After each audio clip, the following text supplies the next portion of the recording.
श्री संत सद्गुरू बाळूमामा प्रसन्न. नमस्कार श्रोते हो. आज आपण श्रवण करत आहात बाळूमामांचा संदेश.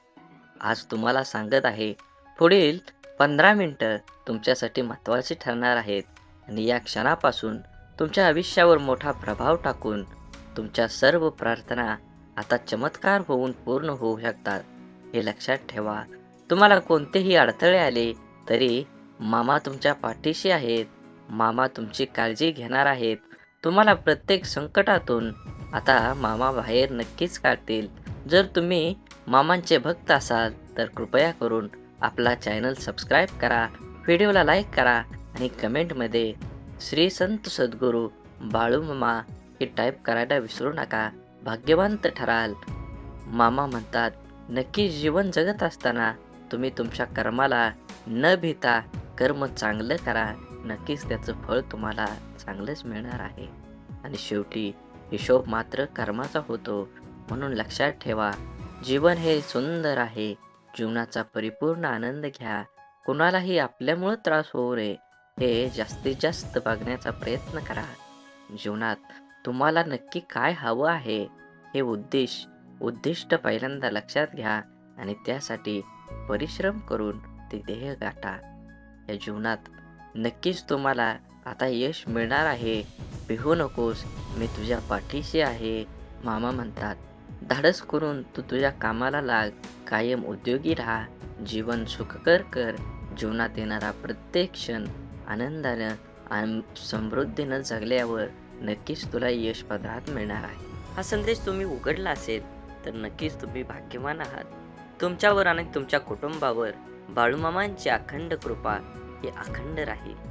असेच बाळूमामांचे व्हिडिओ आपल्यापर्यंत पोहोचण्यासाठी पहिल्यांदा व्हिडिओला लाईक करा.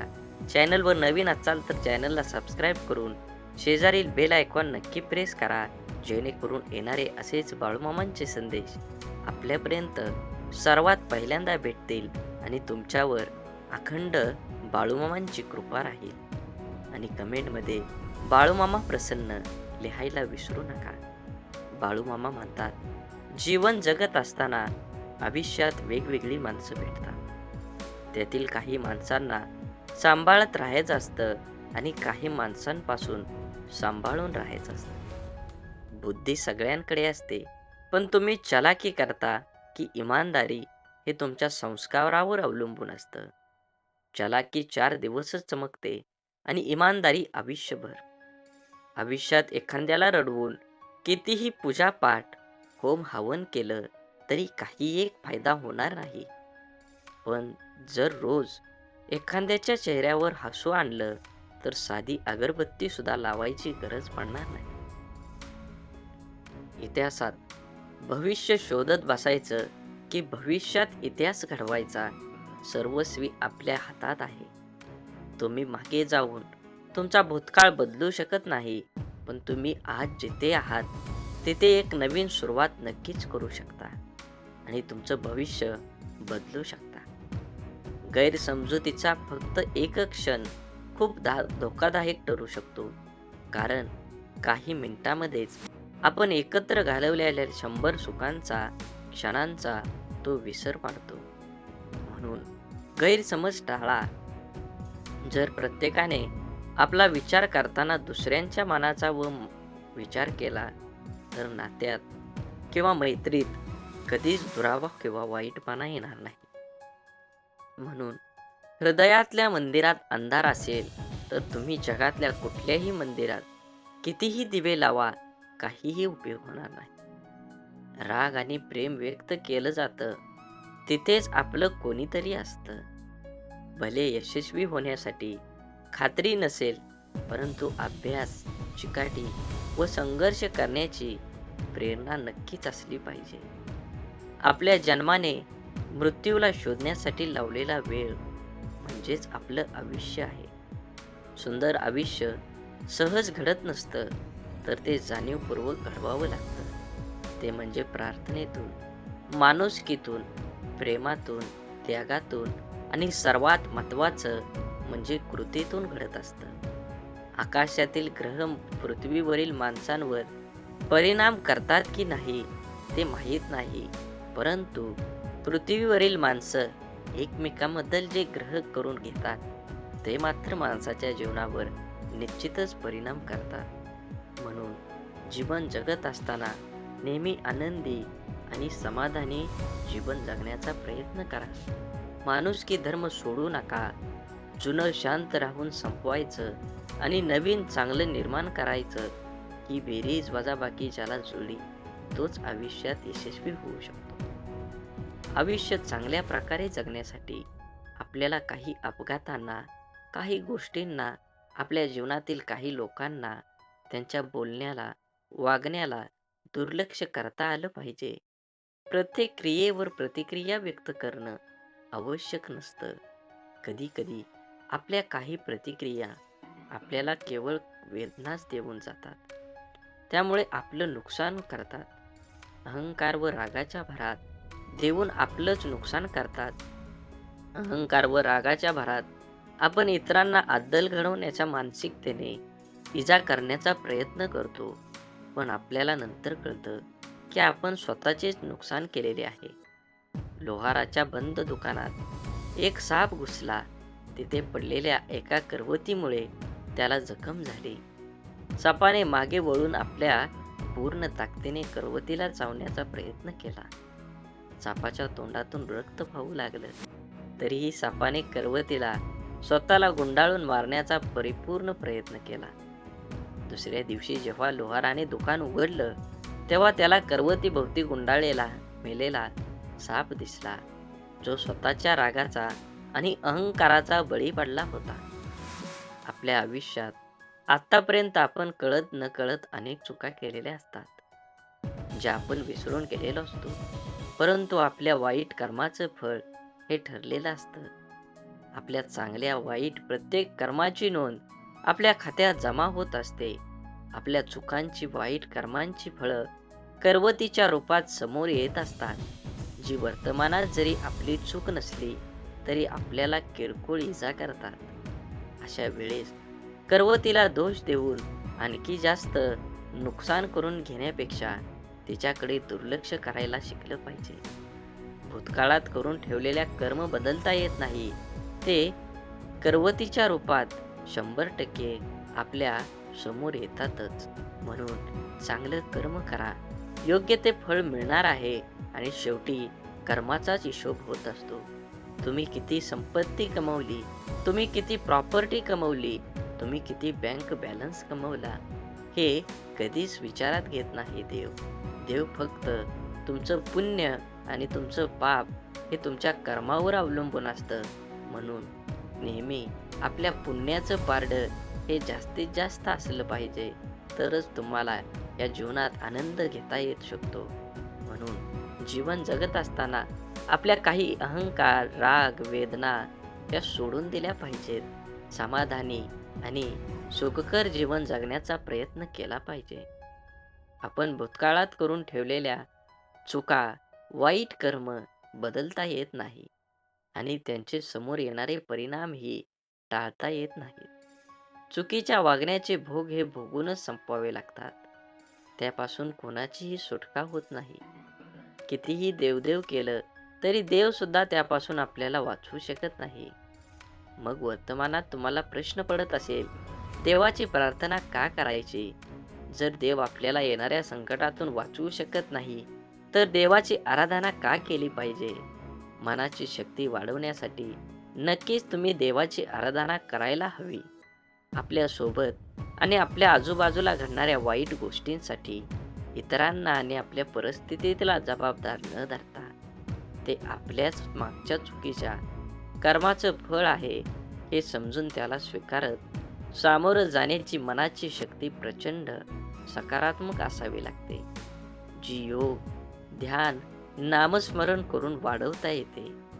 देवाची आराधना करायला सुरुवात केल्यावर आत्मचिंतन करण्याची सवय लागते. आपण कुठं चुकलो, काय योग्य आपण करू शकलो असतो, असा विचार करण्याची सवय लावून घेतली तर योग्य, अयोग्य, चूक, बरोबर याची जाणीव होऊ लागते. त्यामुळे मनाला योग्य विचार आणि योग्य कृती करण्याची, आपल्या हातून घडण्याची शक्यता कमी होत जाते. आपल्या कर्माच्या खात्यातील वाईट कर्माचं गाठोडं आणखी मोठं न करता ते हलकं होत जाईल.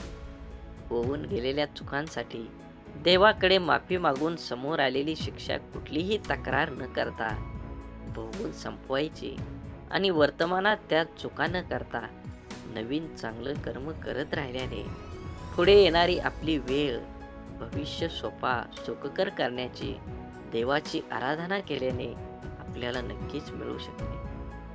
आभार व्यक्त केल्याने चांगल्या गोष्टी जीवनात आकर्षित होतात आणि टिकून राहतात. जीवनात मिळालेल्या प्रत्येक गोष्टीचे आभार व्यक्त केले पाहिजेत. आपले आई वडील, भाऊ बहीण, जोडीदार, मित्र, मैत्रिणी, मुलं, नातेवाईक, आपलं घर, आपलं व्यवसाय, आपली गाडी, अशा प्रत्येक गोष्टीचे आपल्या जीवनातील प्रत्येक व्यक्तीचे आभार व्यक्त केल्याने सकारात्मकता वाढण्यास सुरुवात होते. जास्तीत जास्त 5 मिनिटात आपण मिळालेल्या सर्व गोष्टींचे आभार व्यक्त करू शकतो. त्यानंतर दिवसभर आपल्याला काय करायचं आहे याची नोंद लिहिण्यास सुरुवात केली पाहिजे. सुरुवातीला काय लिहावे सुचत नाही, त्यामुळे सर्वप्रथम तारीख टाकून किती वाजता आपण उठलो हे रोज लिहून ठेवण्याची सवय स्वतःला लावली पाहिजे. जमेल तसं दिवसभराचं नियोजन, महत्त्वाच्या कामांची यादी, खाण्याची झोपण्याची वेळ निश्चित करून लिहून ठेवावी. सुरुवातीला अगदी ठरवल्याप्रमाणे सर्व गोष्टी होत नाहीत. जेवढं शक्य होईल तेवढं नियोजनानुसार वागण्याचा प्रयत्न करीत राहिलं की हळूहळू सवयी दृढ होतात आणि आपल्या मनाला, शरीराला त्या सवयींची सवय होण्यास सुरुवात होते. घरकामाचं नियोजन, व्यवसायाचं नियोजन, खर्चाचं, पैशाचं नियोजन, हिशोब ह्या गोष्टींच्या नोंदी करून ठेवायची सवय लावल्याने जीवनात आश्चर्यकारक सकारात्मकता येते. साधारण 10 ते 15 मिनिटात या सर्व गोष्टींचा विचार करून आपण त्या लिहून ठेवू शकतो. त्यानंतर निरोगी शरीरासाठी, शरीरातील ऊर्जा वाहती ठेवण्यासाठी, आनंदी, स्वस्थ, कणखर राहण्यासाठी शक्य असेल ते चालणे, धावणे, योगा, जिम करणे किंवा पोहणे, कोणत्याही प्रकारे अर्धा ते पाऊण तास व्यायामासाठी दिला पाहिजे. सकाळी लवकर उठणं, ध्यान, व्यायाम, दिवसभराचं नियोजन करणं या सवयी आपलं आयुष्य बदलून टाकतात. पहाटेचा 1 तास स्वतःसाठी या सर्व गोष्टींसाठी दिला तर राहिलेल्या 23 तासाचं युद्ध आपण अगदी सहज योग्य प्रकारे जिंकू शकतो. म्हणून आपल्या आयुष्याला रंगरूप, चव देण्याचं काम हे आपल्या भावनांचं आहे. आपल्या आयुष्यातील प्रत्येक सुखदुःखात, यश अपयशात सर्वात महत्त्वाची भूमिका आपल्या भावनांची असते. एखाद्या कृतीवर, घटनेवर आपण जो विचार करतो, जी प्रतिक्रिया देतो, ती असते आपली भावना. एखाद्या गोष्टीबद्दल, व्यक्तीबद्दल आपल्याला काय वाटतं याचा विचार आपण भावनेच्या स्वरूपात व्यक्त करतो. आनंद, सुख, समाधान, शांती, प्रेम या सकारात्मक भावना, तर राग, लोभ, मोह, माया, मत्सर, तिरस्कार या आपल्या नकारात्मक भावना आहेत. प्रेम आणि तिरस्कार या आपल्या 2 भावनांवर आपल्या जीवनाचं बरंचसं गणित अवलंबून आहे. या भावना सांभाळता आल्या तर आपलं संपूर्ण आयुष्य आपण अगदी व्यवस्थितरित्या सांभाळू शकतो. आपल्या या 2 भावनांवर आपल्याला नियंत्रण मिळवता आलं तर आपल्या संपूर्ण आयुष्यावर आपण नियंत्रण मिळवून जग जिंकू शकतो. आपल्या भावना समजून घेणं, त्या कशा आणि का निर्माण होतात, त्या निर्माण करणं आपल्या हातात आहेत की इतर कोणाच्या हातात, या गोष्टी समजून घेतल्या तर आपलं जगणं सोपं आणि आपलं आयुष्य सुंदर होईल. म्हणून नेहमीच आपल्या भावनांच्या आहारी जाऊन त्याचे गुलाम न बनता आपल्या भावनांवर विजय मिळवण्याचे सामर्थ्य आपल्या जवळ असायला हवं. भावनांच्या आहारी जाणारे लोक व्यसनाधीन होतात आणि भावनांवर नियंत्रण मिळवणारे लोक जीवनात प्रत्येक क्षेत्रात यशस्वी होतात. स्वतःच्या मनात जे काही चालू आहे ते ओळखता येणं, ते स्वीकारता येणं, हे जर आपल्याला जमलं, आपले आतले जग जर आपण ओळखून असू तरच आपल्या भावनांचं स्वरूप आपल्या लक्षात येतं. प्रत्येक व्यक्तीच्या मनात भावनिक गोंधळ चालू असतो. जीवनातील अनेक निर्णय हे भावनेच्या भरात आपण घेत असतो आणि नंतर पश्चातापाचे क्षण वाट्याला येतात. जीवनातील पश्चातापाचे क्षण टाळण्यासाठी भावनेला बुद्धीची जोड असली पाहिजे. महाभारतातील कर्णाचे उदाहरण घेतलं तर ब्रह्मदेवाला माहीत होतं की कर्ण हा भावनिक आहे.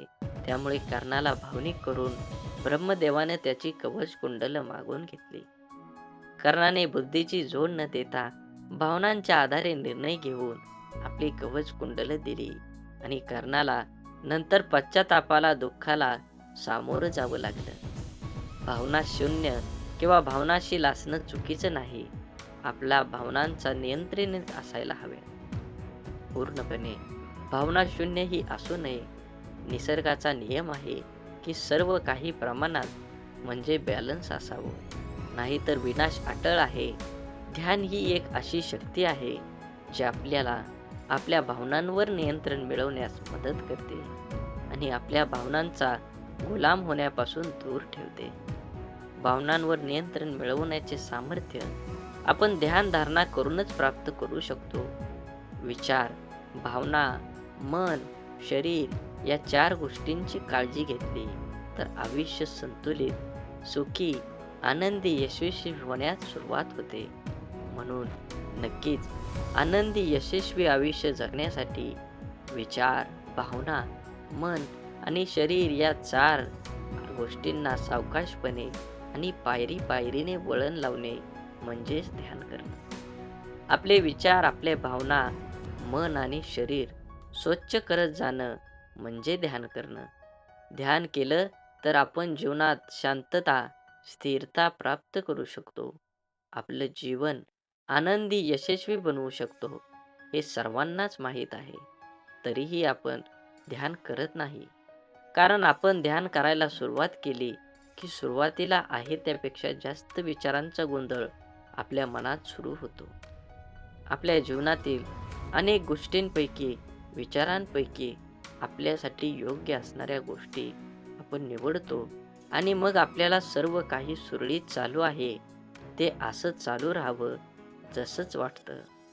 पण अचानक आपल्याकडून घडून गेलेल्या गोष्टींच्या चुकीचे परिणाम आपल्या समोर येतात आणि आपण गोंधळून जातो. सुरळीत सुरू असलेल्या आयुष्यात परत अडथळा निर्माण होतो.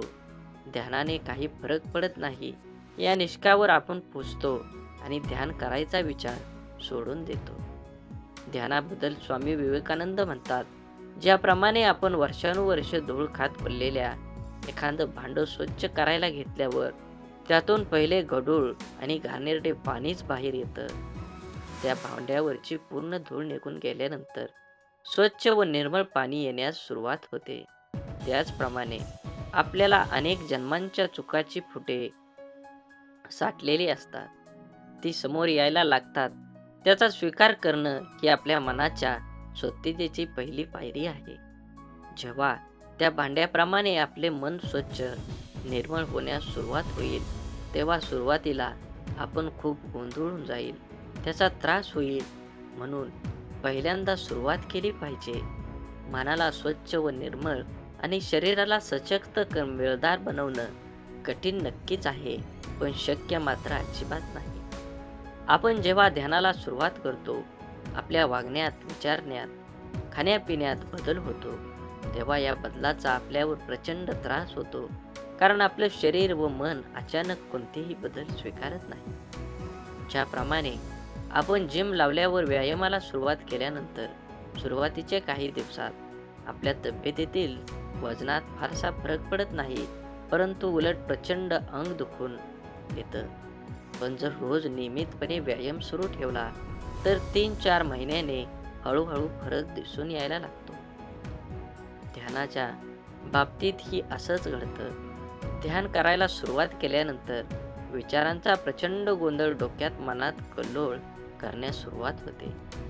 डोक्यात येणाऱ्या असंख्य विचारातून योग्य विचार मिळवणे आणि त्यावर स्थिर होण्यासाठी स्वतःला काही वेळ द्यावा लागतो.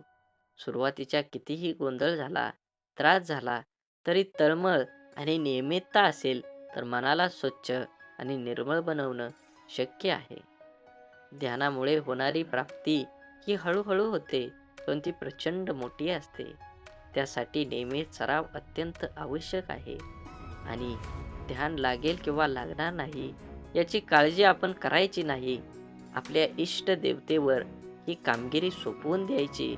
आपला ज्या देवावर विश्वास असेल, मग ती मूर्ती असो किंवा आपण मनात असलेली शक्ती असो, त्यावर भार सोपवून आपण फक्त नियमित ध्यानाला बसायचा सराव करायला हवा. त्यासाठी प्रचंड चिकाटी, नियमितता आणि सर्वात महत्त्वाचं स्वतःवर आणि आपल्या मनावर असलेल्या शक्तीवर आणि देवावर प्रचंड विश्वास असायला हवा. तरच प्राप्तीचा अनुभव येतो. बोला बोला बाळूमामांच्या नावानं चांग भलं. झाडे लावा, झाडे जगवा, माती वाचवा, पाणी वाचवा, सेव्ह अर्थ. आणि मनात मामांबद्दल आणि देवाबद्दल भाव असेल तर नक्कीच व्हिडिओला लाईक करा, चॅनलला सबस्क्राईब करा आणि कमेंटमध्ये बाळूमामा प्रसन्न लिहायला विसरू नका. धन्यवाद.